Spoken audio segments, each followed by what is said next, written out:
Ya, Assalamualaikum warahmatullahi wabarakatuh, Tribuners.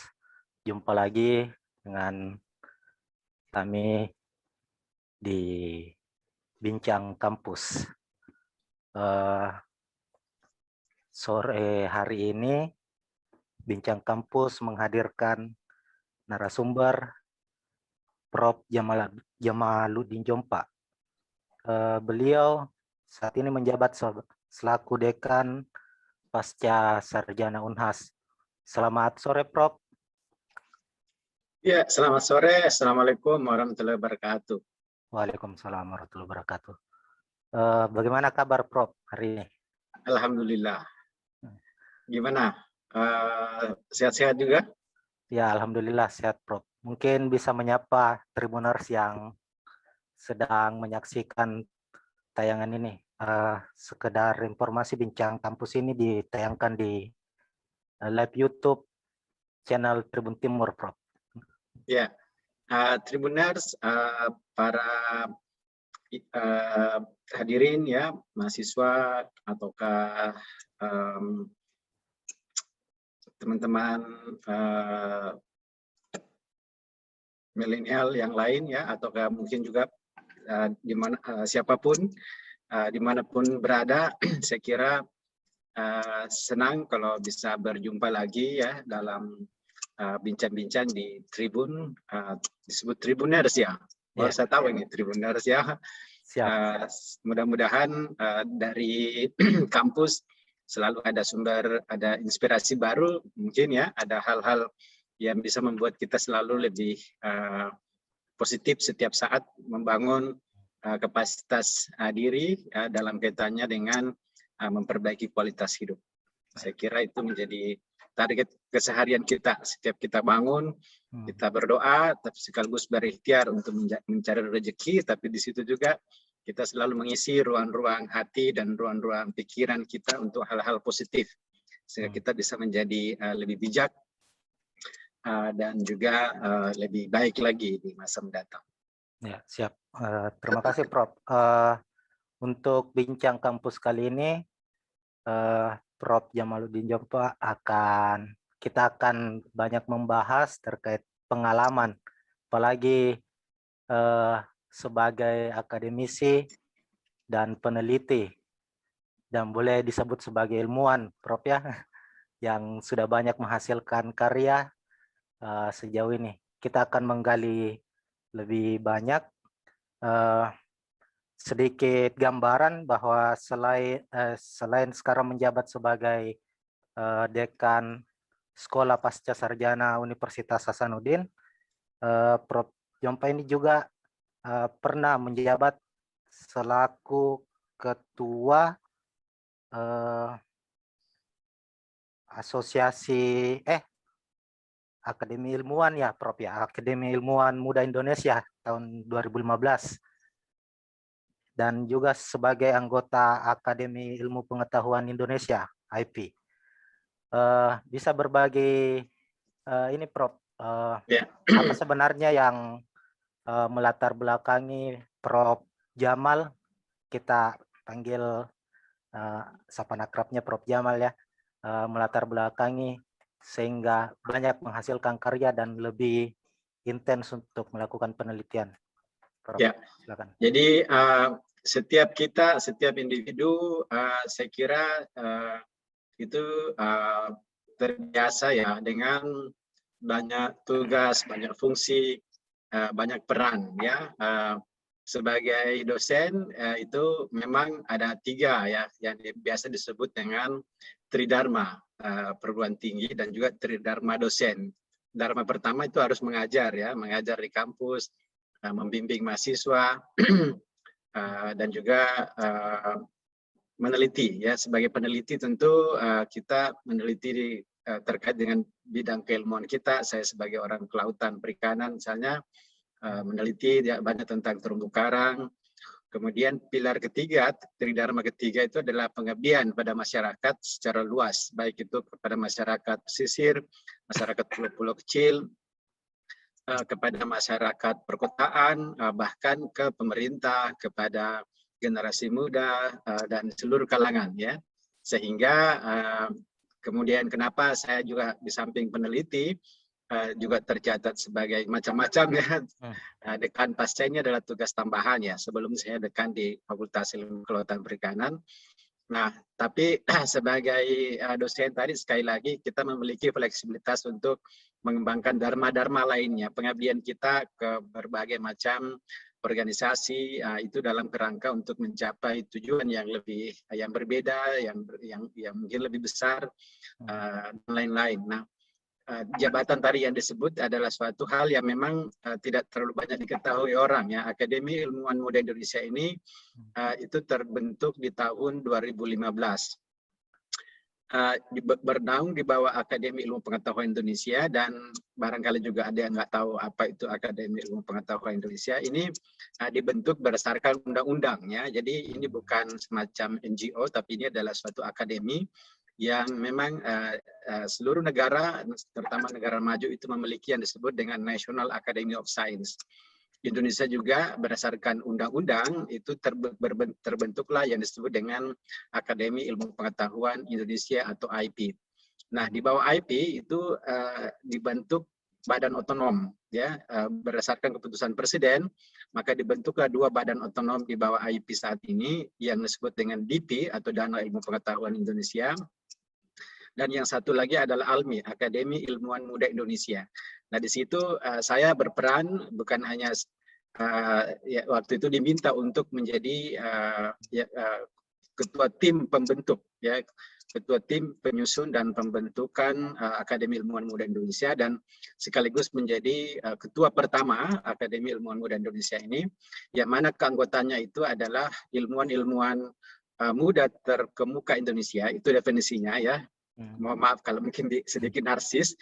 Itu dipilih dari seluruh Indonesia, kemudian umur 45 tahun ke bawah pada saat itu, dan harus PhD tentu, dan itu merit based dalam arti bahwa dipilih berdasarkan prestasi akademik yang dinilai berdasarkan berbagai macam kriteria, baik itu penelitian, publikasi, track record, dan lain-lain.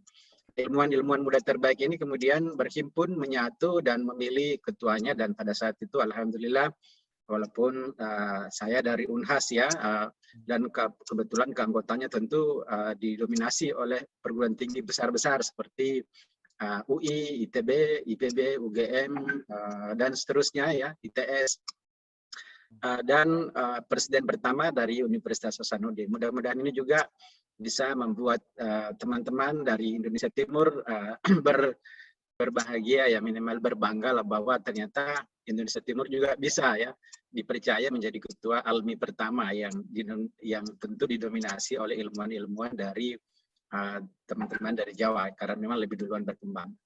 Saya kira itu seputar ALMI ya. Mudah-mudahan bisa memberi pencerahan bagi Tribuners yang mendengarkan ini bahwa ada namanya akademi yang khusus menampung para ilmuwan terkemuka Indonesia. Itu keanggotaannya itu bisa setiap tahun, tapi harus by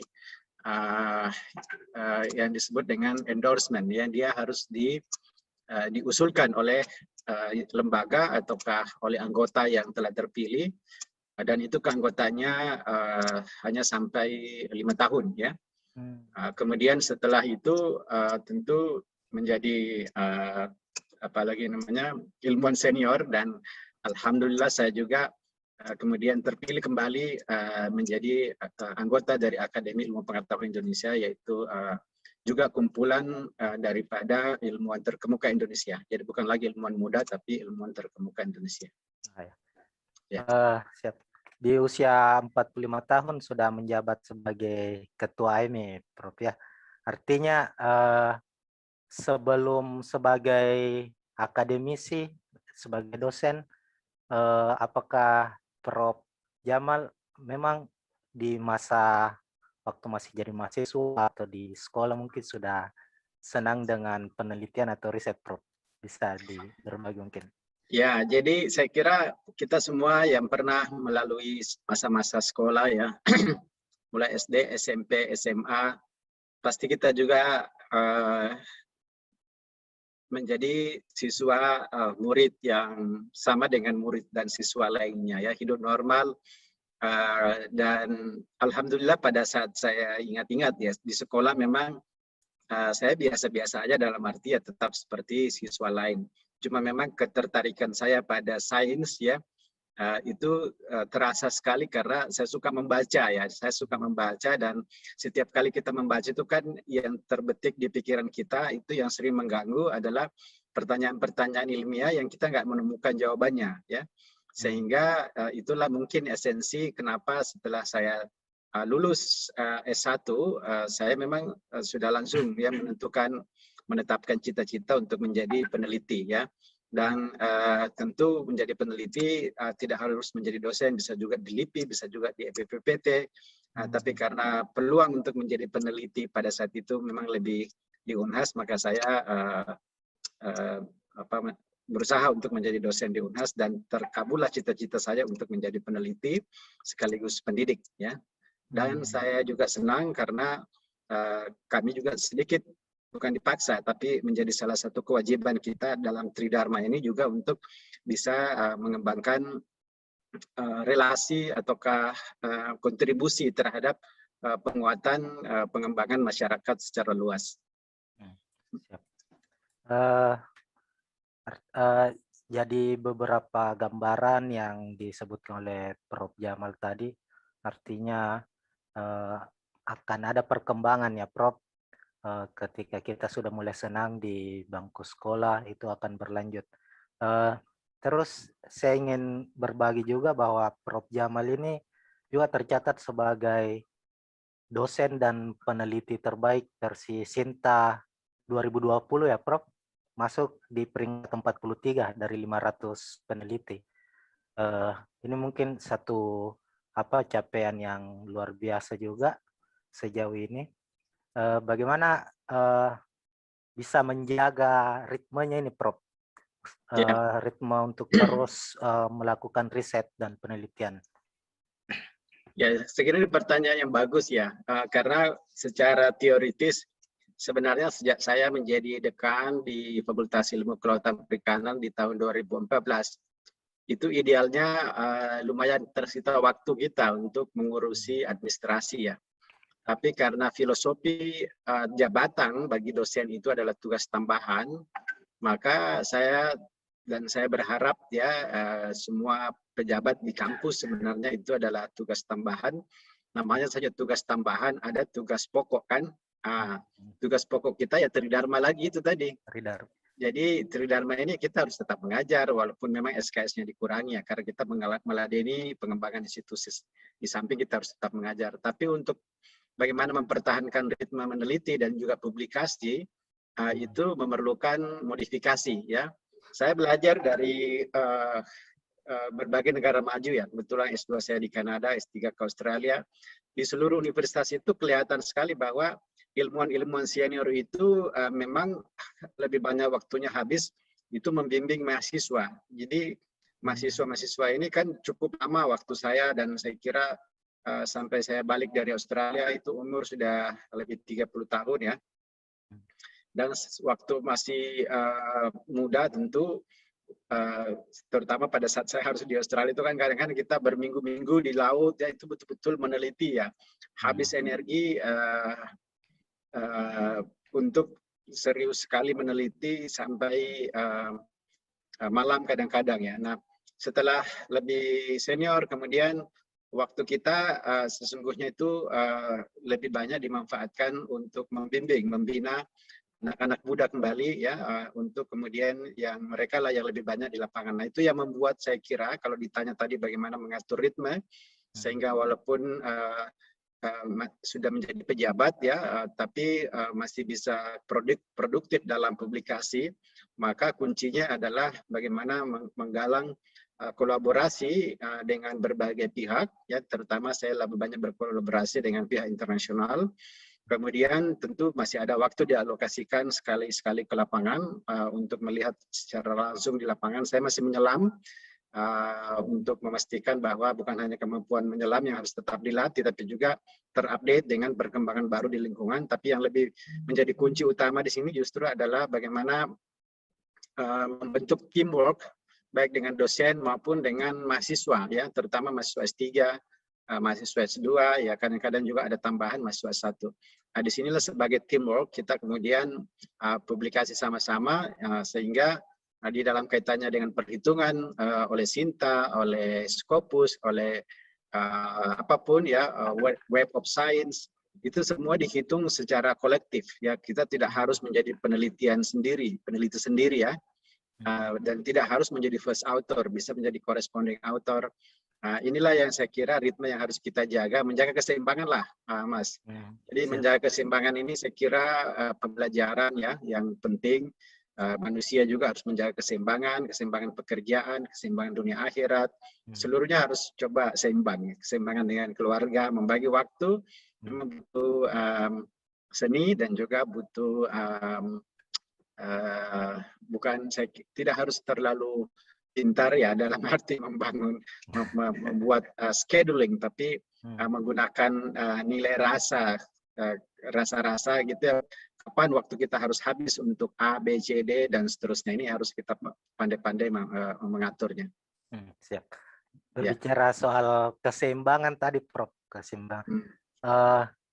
Kalau di dunia akademik, Prof kan ada jabatan tambahan sebagai dekan pasca sarjana Unhas dan masih intens meneliti. Di luar juga aktivitas di luar, Prof, masih jalan juga, Prof. Kan sekarang juga menjabat selaku ketua majelis KAHMI Rayon Unhas. Itu bagaimana cara menjaga ada banyak aktivitas ini, Prof, selain aktivitas akademik tadi? Ya, ini kebetulan sekali nih, baru saja 5 menit sebelum acara ini kami rapat ya, tim inti di KAHMI untuk membuat rapat kerja minggu depan. Dalam kondisi pandemi memang kita harus kreatif ya, mencari solusi, mengakali dan mensiasati ya aktivitas ini dalam kerangka tetap menjaga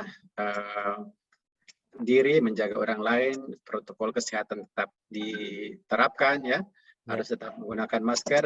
Saya sebenarnya harusnya menggunakan masker, tapi karena ruangan ini sejak tadi saya kosongkan, tidak boleh ada yang masuk ruangan ini. Memastikan bahwa saya boleh tidak memakai masker untuk menyapa Tribuners ya, tapi sekaligus bisa menjaga ya, kita harus saling menjaga lah ya, menjaga kesehatan. Nah, kembali kepada mengatur aktivitas tadi itu, memang hidup adalah, Al-Ghazali mengatakan definisi hidup kan sederhana ya, hanya 3 kata saja, resiko, menentukan, pilihan. Nah, setiap pilihan itu kan ada resiko. Nah, saya telah memilih untuk mengoptimalkan pengabdian selama jiwa raga ini masih bisa saya abdikan untuk kemanusiaan dan juga untuk kemaslahatan umat dan juga tentu rahmatan lil alamin, kepada alam. Oleh karena itu saya kadang-kadang memang sulit sekali menolak ya untuk suatu amanah yang diberikan, karena selalu saya hitung sebenarnya saya masih bisa. Oh sebenarnya ya oke lah, tapi saya perlu di backup. Nah itulah yang membuat kadang-kadang saya juga malu sebenarnya. Mudah-mudahan ini tidak dianggap sebagai riak, tapi bahwa jabatan-jabatan itu bukanlah hal yang perlu kita banggakan berlebihan, tapi itu hanya sekedar mungkin kebetulan momentumnya pas-pas ya, momentumnya pas di mana kita dibutuhkan untuk memimpin suatu organisasi ya. Sehingga mungkin dalam tayangan YouTube pernah ada dibahas ya, kok ini Prof JJ ini kok bisa memimpin ya sampai 9 lembaga ya, 9 institusi. Saya bilang sih sebenarnya saya nggak suka ya dengan status itu, seolah-olah saya ini agak serakah kok mau memimpin terlalu banyak ya. Tapi kebanyakan ini adalah sebenarnya hanya paguyuban ya, sebagian itu adalah bagaimana mengkoordinasi teman-teman, dan kita kan organisasi itu memang butuh kerjasama ya, kolaborasi, sehingga ketua itu tidak harus mengurusi segalanya, cukup menentukan target, menentukan sistem. Ayo ada sekretaris jenderal, ada wakil ketua, silakan jalan. Nanti jika ada hal yang perlu kita putuskan bersama. Nah, jadi saya kira dan itu bagi saya membuat saya juga semakin merasa berarti ya, dan keberartian itulah yang kadang-kadang menggerakkan kita setiap kali bangun, kita padat dengan kegiatan. Dan kita meyakini bahwa sebenarnya itu juga di dalam rangka pengabdian kita ya, untuk bukan hanya untuk dunia tapi juga kepada Sang Pencipta ya kan. Kita harus berusaha keras menganggap dan berusaha men-setup kehidupan kita ini sehingga semuanya bernilai ibadah ya, sehingga bekerja keras pun walaupun tidak harus dalam bentuk misalnya salat dan seterusnya, tapi itu juga bisa bernilai ibadah kalau kita niatkan dengan baik. Saya kira itu yang membuat kita itu semakin, saya kalau justru terlalu banyak istirahat kadang merasa kurang sehat ya, sehingga di samping saya banyak kegiatan dengan organisasi ya, tentu ini tugas utama nih Sekolah Pasca Sarjana. Saya pun berusaha keras setiap minggu ya harus minimal 3 kali olahraga ya, supaya memastikan fisik kita juga ini kuat ya. Walaupun minggu lalu saya terjatuh ya sehingga ada luka di tangan sedikit, tapi itu juga menandakan bahwa ya saya masih aktif. Walaupun ditegur oleh teman-teman, kalau olahraga jangan berlebihan, saya bilang nggak berlebihan. Kebetulan lah dalam hidup ini kita bisa merencanakan, tapi Tuhan juga yang menentukan. Ini bagian dari takdir ya, saya harus lalui. Tapi sekaligus menandakan bahwa saya insya Allah masih selalu aktif. Ya, siap. Ini dengan berbagai macam kegiatan Prof ya, tadi sudah disebutkan sampai memimpin 9 lembaga lah, termasuk organisasi, itu mungkin dibutuhkan sebuah kedisiplinan. Mohon dikoreksi kalau salah Prof, apakah kedisiplinan Prof Jamal ini terbentuk karena latar belakang orang tua yang dari anggota TNI Prof? Ya, saya kira apa ya, pastilah gabungan dari berbagai kontribusi orang tua sangat penting, ya, sangat signifikan ya. Tapi juga mungkin perjalanan hidup kita itu kadang-kala menempa kita untuk merasakan betul bagaimana kita harus survive ya.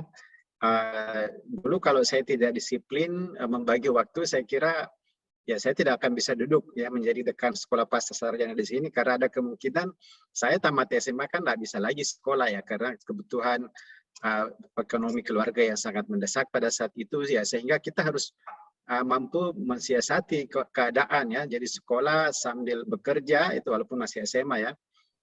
Dan itu membutuhkan bukan hanya kedisiplinan ya, tapi keinginan keras untuk bisa survive ya.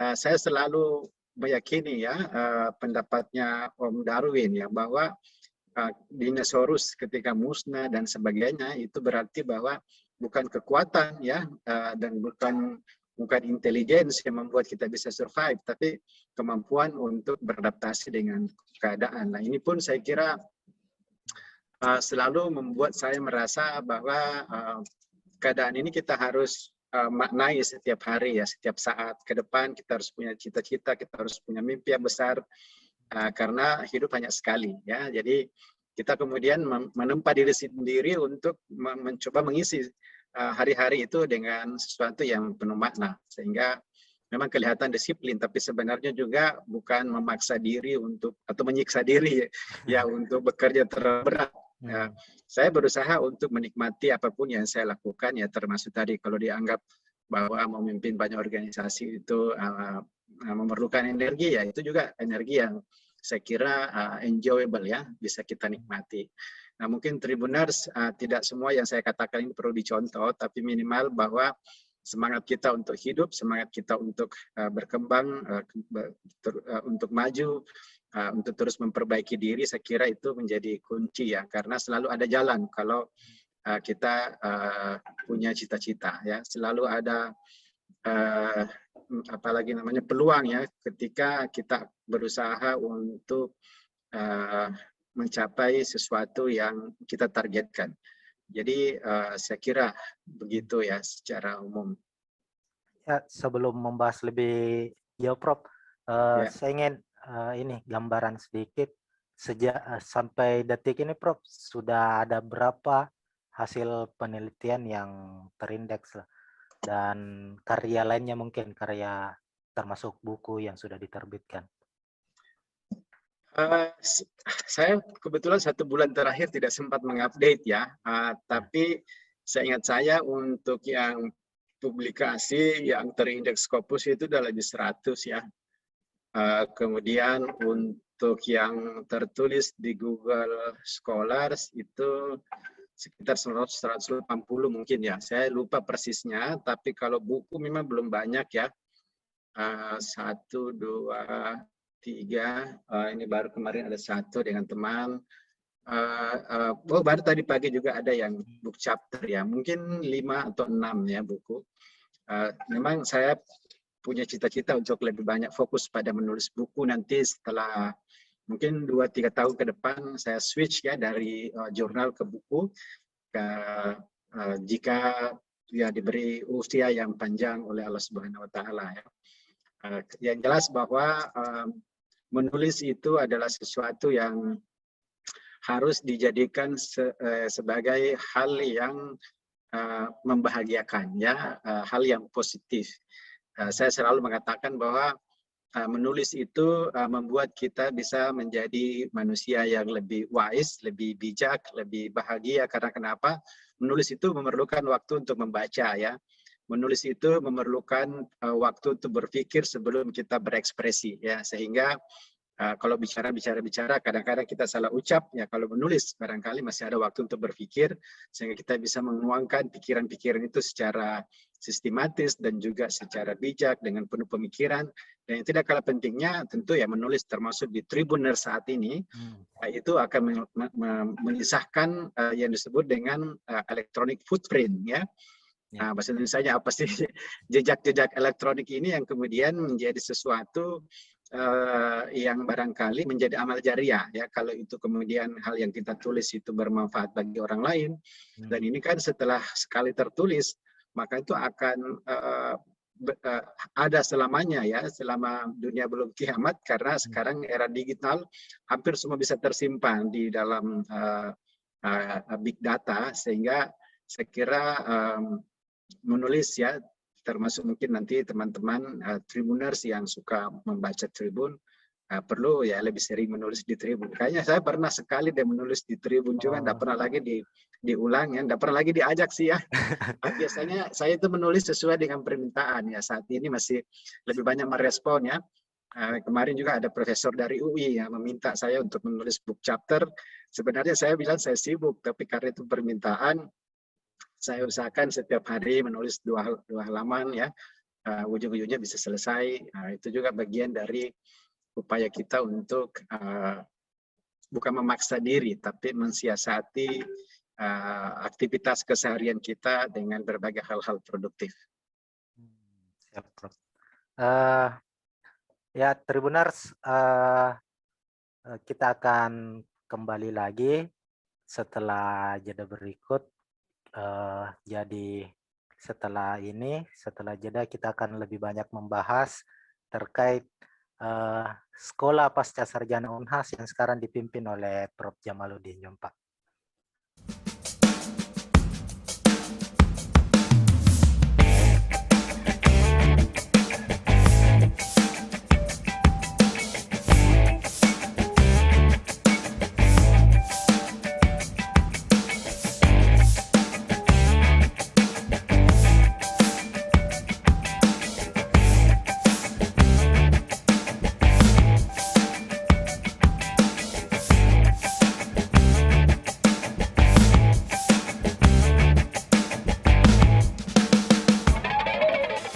Ikuti perjalanan saya menuju destinasi paling epik di Sulawesi Selatan.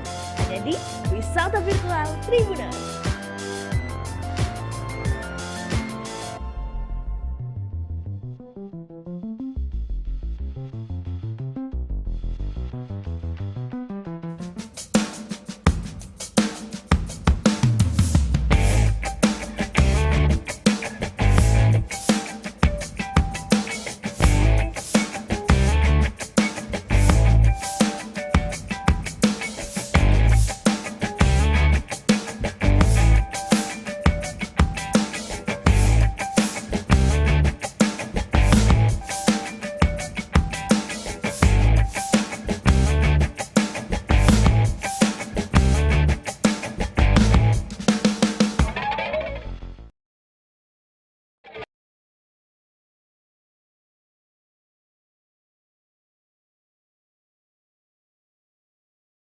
Jalan-jalan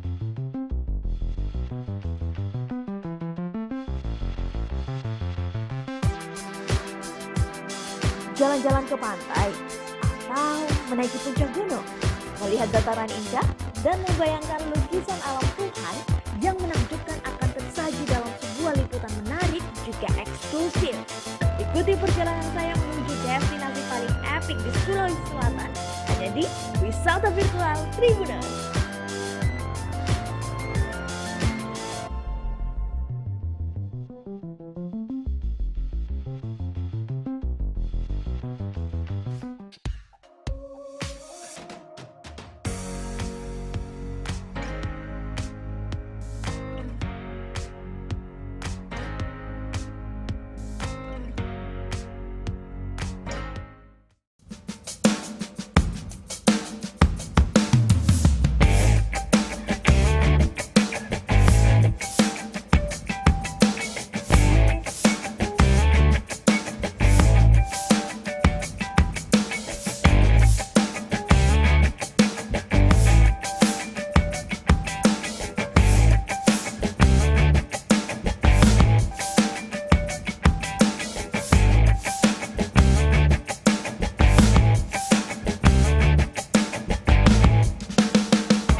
Tribuners, kembali lagi di Bincang Kampus.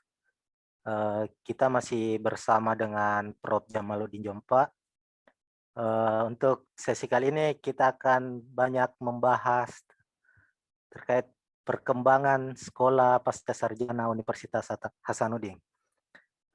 Sebagai gambaran, sekolah pasca sarjana Unhas sekarang itu memiliki sekitar 50-an program studi untuk magister dan 24 prodi untuk doktoral. Prof. Jamal, halo Prof. Sorry, saya lupa. Ya. Prof, sekarang menjabat sebagai dekan dilantik sejak tahun 2018, Prof ya. Masa jabatan sampai tahun depan, kalau tidak salah sampai 2022. Selama hampir 4 tahun terakhir ini, Prof, perkembangan sekolah pasca sarjana itu sudah ada berapa program magister dan doktoral baru yang dibuka, Prof, sejauh ini? Ya, jadi terima kasih. Ini saya kira pertanyaan yang bagus ya, sekalian menjelaskan sedikit bahwa Universitas Hasanuddin itu telah bertransformasi ya menjadi PTNBH juga. Kita PTNBH 1 dari 12 di Indonesia. Tentu satu-satunya baru satu dari Indonesia Timur ya.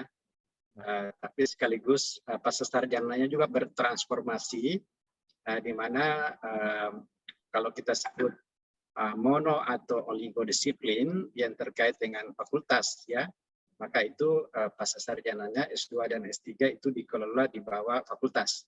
Nah, kenapa disebut sekolah pasca sarjana? Karena yang tersisa di sekolah pasca sarjana adalah program-program interdisiplin. Ya, jadi di dunia ini berkembang interdisciplinary studies ya, dan tren perkembangan interdisiplin di negara-negara maju itu sangat pesat. Sehingga tugas sekolah sarjana adalah hadir dengan program-program studi yang memang merupakan program studi yang tidak bisa dikelola di bawah satu fakultas karena sudah multi ya, bahkan bisa transdisiplin, tapi mungkin istilah yang paling cocok ya untuk saat ini masih interdisiplin ya. Nah, oleh karena itu sebagai dekan di sekolah pasca sarjana, di awal-awal saya dilantik itu memang berusaha untuk memperbaiki dulu yang ada ya, karena kan kemajuan suatu unit itu ataukah pasca sarjana itu tidak ditentukan oleh berapa prodi yang dibuat, tapi bagaimana kualitas prodi. Jadi kami perbaiki terus akreditasinya sehingga hampir semua prodi di pasca sarjana itu sudah terakreditasi A, baik S2 maupun S3-nya. sisa 2 ya kalau saya nggak salah yang belum terakreditasi ya, di sekolah pasca sarjana ya. Kemudian tentu juga membuat, mengembangkan prodi-prodi interdisiplin yang lagi berkembang di baik nasional maupun di dunia. Salah satu yang sudah jalan kemarin baru periode kedua ini penerimaan yang disebut dengan developmental study. Ya, developmental study ini memang kadang-kadang sudah sering kita dengar ya studi pembangunan, tapi sebenarnya ini bukan ilmu ekonomi murni, tapi di sini lebih pada multi interdisiplin di dalam melihat pembangunan. Ya, jadi di dalamnya ada pembangunan ekonomi, sosial, lingkungan, politik, ya, semua bergabung, termasuk teknologi tentunya, teknologi di dalamnya, sehingga menjadi suatu interdisiplin yang mengembangkan kajian yang mengarah kepada kebutuhan pembangunan di suatu wilayah. Ya, kita fokus pada pembangunan daerah, karena daerah otonomi ini sesungguhnya banyak sekali paradigma yang berubah ya, sehingga dibutuhkan SDM unggul terutama yang pada level doktoral untuk bisa melihat sesuatu itu secara komprehensif dalam tatanan pembangunan. Jadi isu-isu yang terkait pembangunan kan itu terlalu kompleks dan sangat banyak ya, terutama termasuk misalnya ada yang disebut dengan Sustainable Development Goals. Tujuan pembangunan berkelanjutan ini adalah misi global ya, setelah yang kita sebut dulu MDGs ya, Millennium Development Goals, itu kan berubah menjadi Sustainable Development Goals. Nah, itu semua kami ramu di pasca itu, di sekolah pasca ya, di Unhas ya. Tentu di setiap fakultas juga berkembang ya, berkembang sendiri, mengembangkan monodisiplin yang lebih mendalam, lebih tajam. Sementara di sekolah pasca membuat integrasi untuk melihat isu-isu yang sifatnya global ya. Kami juga misalnya mengembangkan, sudah hampir rampung ini, yang disebut dengan manajemen bencana ya. Kebencanaan ini kan harus dilihat dari multi aspek ya, interdisiplin. Di dalamnya ilmu-ilmu ya, mungkin kalau bencana geologi di situ ada ilmu geologi di dalamnya. Kalau itu bencana banjir ya di situ ada hidrologi yang terkait situ. Tapi kan di dalamnya ada teknologi juga, bagaimana kita menyiapkan teknologi yang terkait dengan bencana misalnya ya. Seperti di Jepang ya, infrastruktur itu sudah dirancang untuk dia memang disesuaikan dengan gempa yang selalu terjadi ya. Kita kan belum mengarah ke sana ya, karena mungkin kemajuan ekonomi kita yang belum begitu maju, akhirnya ya tidak bisa kita terlalu menyesal kalau misalnya terjadi bencana, gempa, lalu kemudian rumah itu runtuh, rubuh dan menimpa orang, menimbulkan kematian, karena memang tidak dirancang untuk itu kalau terjadi gempa ya. Kan harusnya idealnya itu bangunan ini kita harus siapkan memproteksi orang yang hidup di dalamnya, dan jangan lupa bahwa yang namanya Indonesia itu ya, Indonesia Timur termasuk khususnya itu serumah dengan bencana ya, ada ring of fires ya yang berada di seluruh jajaran Indonesia, tentu Indonesia Timur sampai pantai utara Jawa, pantai selatan, pantai timur, pantai barat Sumatera dan lain-lain. Nah, oleh karena itu program studi manajemen bencana ini juga bagian dari ilmu yang harus dikembangkan di pasca sarjana. Kami lagi membahas juga sudah lama yang disebut dengan medical engineering ya, di mana ilmu teknik ya dengan ilmu medis, baik itu kedokteran gigi ya, itu kemudian membutuhkan peralatan-peralatan medis yang mengikuti perkembangan ya, perkembangan sensor, perkembangan artificial intelligence, dan ini memerlukan kajian khusus ya, bagaimana mempermudah kehidupan kita dengan adanya alat-alat ya, kit yang bisa mengukur kondisi kesehatan kita, dan itu dipelajari secara interdisiplin karena nggak bisa dikembangkan sendiri oleh teknik, nggak bisa dikembangkan sendiri oleh kedokteran. Di sini di pasca sarjana ini menyatu menjadi interdisiplin yang disebut dengan biomedical engineering. Masih banyak yang lain, nggak cukup waktu untuk saya jelaskan. Intinya kami mengundang juga ya teman-teman yang ingin mengembangkan pendidikan di Unhas, baik di sekolah pascasarjana maupun di seluruh pascasarjana yang ada di Unhas di fakultas masing-masing. Bahkan kita di sini ada program studi yang namanya Gender and Development, jadi gender dan pembangunan. Ya, di situ juga membahas masalah-masalah yang terkait dengan bagaimana mengurangi kesenjangan ya gender dalam arti peran laki-laki dan peran perempuan, dan dalam rangka memperkuat pembangunan negara. Jadi masih banyak, tapi saya kira ada satu hal yang mungkin saya lupa jelaskan, bahwa di Pascasarjana ini 2 tahun lalu ya, setahun setelah saya dilantik, kami juga membentuk yang namanya SDG Center ya. SDG Center itu tahun pertama saya dekan. SDG Center ini adalah Sustainable Development Goals, ya, di mana ada center-center yang kemudian ikut mengembangkan kajian-kajian SDGs sekaligus membantu daerah ya dalam bentuk pendampingan, penyusunan dan juga implementasi rencana aksi daerah untuk SDGs ya, untuk tujuan pembangunan berkelanjutan, tapi sekaligus istilahnya itu menjadikan Pascasarjana ini rumah bersama ya. Rumah bersama itu artinya dari 15 fakultas yang tersebar di mana-mana, ayo kita bergabung di Pascasarjana ya untuk menyatukan pikiran dengan berbagai disiplin. Disinilah kami meramu, baik itu dalam bentuk kegiatan, bentuk center, dan juga merespon kebutuhan global. Bahkan kami juga punya Center of Excellence khusus. Ini yang sekarang ini banyak diminati oleh negara-negara maju seperti Australia, Amerika, dan terakhir dengan beberapa negara di Eropa yang kita sebut di Pasca ada Center of Excellence untuk Chase ya, Center of Excellence of Interdisciplinary Science and Sustainability. Jadi memang khusus untuk penguatan sustainability dan ilmu pengetahuan interdisiplin. Saya kira begitu Pak Fian ya. Mohon maaf kalau penjelasannya terlalu panjang. Yang jelas kami selalu terbuka untuk bersama dengan user, stakeholders, mengembangkan program-program yang dibutuhkan oleh user. Termasuk logistik, kami lagi persiapkan. Karena itu sekarang dalam era tol laut dan dalam daerah global market, kita harus punya sistem logistik nasional yang mengglobal, yang bisa kompetitif. Indonesia harus menjadi players ya di dalam sistem logistik internasional. Yang menyangkut ini program interdisiplin, Prof. Yeah. Apakah para calon pendaftar misalnya, apakah program ini dibuka seperti dengan program-program pasca reguler lainnya begitu? Ya, namanya interdisiplin memang ya pasti dibuka secara reguler seperti yang lain ya. Jadwal, kemudian ada tes, ada prodi juga sebenarnya sama aja ya.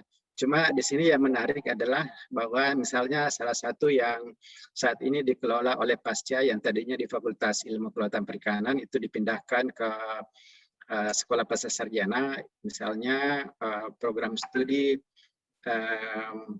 pengolahan pesisir terpadu ya, pengolahan sumber daya pesisir terpadu ya, misalnya PSTT ya. Itu bukan hanya orang alumni kelautan S1-nya atau alumni perikanan yang masuk, tapi di situ bisa masuk orang ekonomi ya, bisa masuk ya, bahkan sospol pun boleh masuk ya. Itu hampir semua bidang itu bisa masuk di program studi pengolahan sumber daya pesisir terpadu. Karena kenapa? Prodi ini memang melihat pesisir sebagai media interaksi berbagai macam disiplin. Jadi kita pelajari biofisik ekologinya, bioekologi fisiknya, kemudian kita lihat manusianya di situ, dan kita pelajari hal-hal yang terkait dengan di berbagai dimensi. Jadi kalau dia orang kelautan, ayo kita lihat dari sisi kelautan, tapi kalau dia dari ekonomi, bagaimana penguatan ekonomi masyarakat pesisir, kalau dia orang sospol, bagaimana melihat misalnya kelembagaan pedesaan, atau kalau dia orang antropologi, dia bisa melihat dimensi-dimensi misalnya budaya bahari ya, dan lain-lain. Semua itu bisa dilihat dalam berbagai dimensi. Makanya nih prodinya itu interdisiplin, sehingga dalam satu program studi, dalam satu kelas, kadang-kadang kalau misalnya mahasiswanya 20, bisa saja itu bisa sampai 7-8 jenis mahasiswa yang tergabung di dalam kajian itu. Jadi saya kira ini juga menarik buat para mahasiswa berinteraksi dengan berbagai bidang yang selama ini dia tidak pernah temani kuliah, karena ya kalau dia orang ekonomi sesama orang ekonomi kuliah ya. Jadi ini juga bagus untuk dilatih mereka untuk berpikir komprehensif.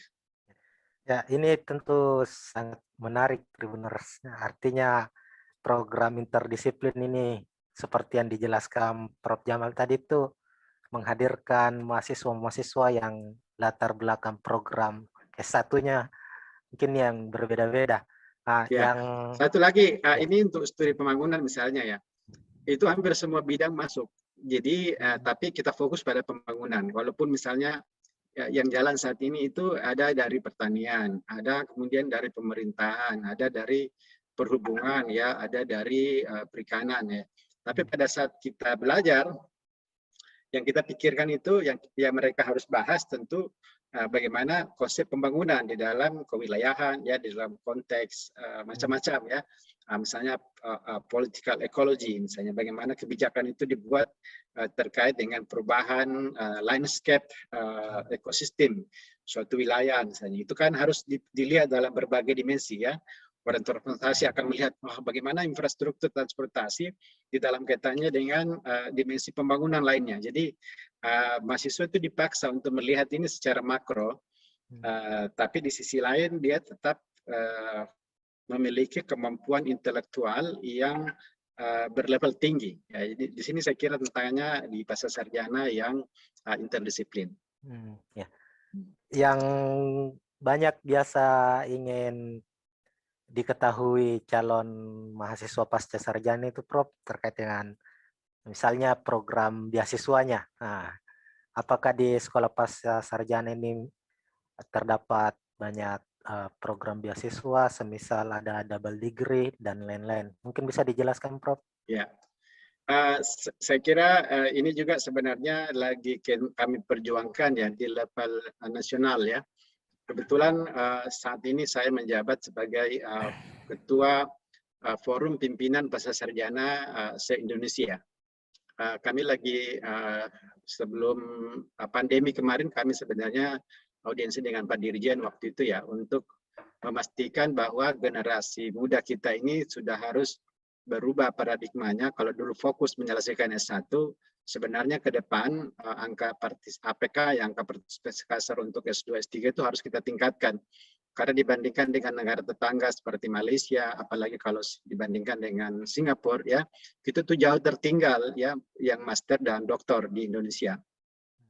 Oleh karena itu diharapkan sebenarnya pemerintah memberikan beasiswa ya, tapi kemudian alasannya sudah ada LPDP. Nah kan semua sudah tahu ya, LPDP itu lumayan besar ya, walaupun kemarin itu porsi untuk sekolah luar negeri masih lebih besar. Tapi sekarang ini sudah cukup banyak juga LPDP untuk dalam negeri. Jadi saya kira teman-teman Tribuners yang ingin kuliah itu yang pertama adalah kemauan ya. Yang kedua kemudian kita bisa hunting scholarship dari berbagai sumber, baik itu dari pemerintah daerah ataukah kementerian maupun dari LPDP. Nah untuk yang seperti misalnya double degree, memang jumlahnya tidak banyak, tapi itu ada ya. Kami juga mengembangkan misalnya double degree dengan Griffith University, di mana 1 tahun di Unhas, 1 tahun di Australia. Dalam hal ini di Brisbane, kota ya, di Griffith University. Kemudian itu daerah Queensland. Kemudian masih ada beberapa yang lagi kami usahakan. Memang kendalanya adalah beasiswa. Tapi kalau punya uang sendiri sebenarnya itu memungkinkan untuk kita bikinkan semacam sandwich program dengan berbagai negara. Saat ini malah ada yang menawarkan kita lagi akan jalan bulan September ya, sebagian beasiswa partial scholarship disiapkan oleh Unhas, tapi memang lumayan mahal. Kita bisa sandwich dengan University of Rhode Island di Amerika, khusus untuk program studi lingkungan hidup. Saya kira itu yang bisa saya sampaikan, Pak Fian ya. Tapi saya sih berharap mahasiswa S2 khususnya, usahakan untuk jangan lagi terjebak bahwa orang tuanya dulu memang targetnya hanya satu, karena ini sekarang zaman sudah berubah. Jadi sebaiknya sih setelah selesai S1 sambil menunggu bekerja itu bisa lanjut langsung ke S2 ya. Karena itu juga kita lihat tren yang terjadi di beberapa negara maju. Sebagai pertanyaan penutup, Prof, di sesi kita kali ini, kita kembali ke soal riset. Ini kan masa pandemi, tapi menurut catatan Tribun Timur di tahun 2020 itu hingga 26 Juni 2020, Unhas itu mengalami peningkatan produktivitas artikel yang terindeks Scopus mencapai 5.000-an. Tahun ini kita belum tahu jumlahnya berapa, apakah mengalami peningkatan, tapi menurut Prof Jamal sendiri, apa sih tips, apalagi di era pandemi ini, bagi para akademisi atau para peneliti muda, periset muda, untuk tetap produktif, tetap menjaga semangatnya menghasilkan karya-karya, Prof? Ya, tadi saya sudah kasih prinsip ya, bahwa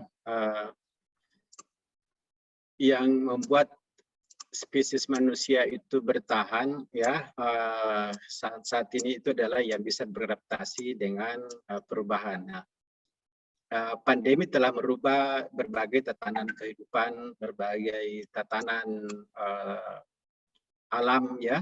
Kita tidak bisa lagi terlalu seperti sebelum pandemi misalnya, sehingga tidak ada pilihan lain kecuali kita yang kemudian beradaptasi dengan sistem itu. Dan alhamdulillah Unhas berusaha keras, mulai dari sistem pembelajaran ya kita harus rubah mode, dan ini saya kira juga terjadi secara nasional ya. Tapi juga sistem penelitian pun kita usahakan tentu dengan berbagai macam cara untuk supaya bisa tetap melakukan penelitian di era pandemi ini, dan terutama sekali penelitian bersama mahasiswa, karena kan mahasiswa ini punya waktu yang terbatas tentu ya. Kita nggak mau kemudian mahasiswa ini stop kuliah gara-gara pandemi. Sehingga mereka juga harus tetap melakukan penelitian sebagai salah satu syarat untuk bisa meraih gelar sarjana. Nah, saya kira kombinasi dari semua itu termasuk komitmen pimpinan Unhas untuk terus memaksimalkan upaya di sela-sela waktu yang sangat sulit untuk tetap kreatif ya, bekerja keras, bahkan dalam banyak hal dengan kurangnya perjalanan ya misalnya ya, maka kita lebih banyak waktu di rumah untuk juga bisa mengolah data, mengakses data, mengolah data, dan juga menulis ya dalam kaitannya dengan menganalisa gejala-gejala alam, menganalisa data yang ada, sehingga itu bisa menjadi karya-karya tulis yang bermanfaat tentunya, bukan hanya untuk menambah jumlahnya Unhas, tapi kita harap itu adalah bagian dari upaya kita menjawab pertanyaan-pertanyaan yang dihadapi oleh umat manusia. Nah, dalam kaitannya dengan jumlah tadi itu, prestasi Unhas memang kami bersyukur ya, komitmen pimpinan Unhas sangat tegas dari awal bahwa di era pandemi ini kita harus tetap istilahnya itu dalam bahasa Bugis, the show must go on ya. Jadi kita tidak boleh kemudian bersembunyi di balik pintu, kemudian tutup pintu rapat-rapat, lupakan semua yang terjadi di dunia ini, tidak boleh ya. Kita harus tetap bisa melihat apa yang terjadi, apa yang bisa kita lakukan untuk membantu. Tim COVID Unhas juga proaktif ya, walaupun korban di sana sini, tapi itu adalah konsekuensi. Kami terus melakukan berbagai macam modifikasi sehingga perkuliahan tetap jalan, penelitian tetap jalan, dan juga dosen ya sangat proaktif di dalam menyikapi kondisi saat ini. Dan yang tidak kalah bersyukurnya bagi Unhas adalah bahwa di era pandemi ini kita bekerja boleh dikata dengan penuh inovasi ya. Kami berhasil meraih suatu predikat yang tidak pernah kebayang sebelumnya ya. menjadi universitas terbaik kedua di Indonesia di dalam hal penilaian Time Higher Education ya THE untuk SDGs ya. Jadi kita itu hanya dikalahkan oleh Institut Teknologi ITS saja ya. UI, ITB, IPB yang selama ini seram-seram ya, UGM, kali ini kita sudah kalahkan mereka. Ini bukan untuk menang-menangan dan merasa sombong ya, tapi merespon saja tadi bahwa dalam kaitannya dengan pandemi ini, Unhas alhamdulillah itu dengan penuh kekompakan kita saling membackup. Beberapa pimpinan sih sempat kena COVID juga ya, tapi itu bagian dari semangat kami. Bahkan di wakil dekan saya kami sangat kehilangan ya, bahkan meninggalkan kami untuk selamanya karena COVID ya, di akhir Desember tahun lalu.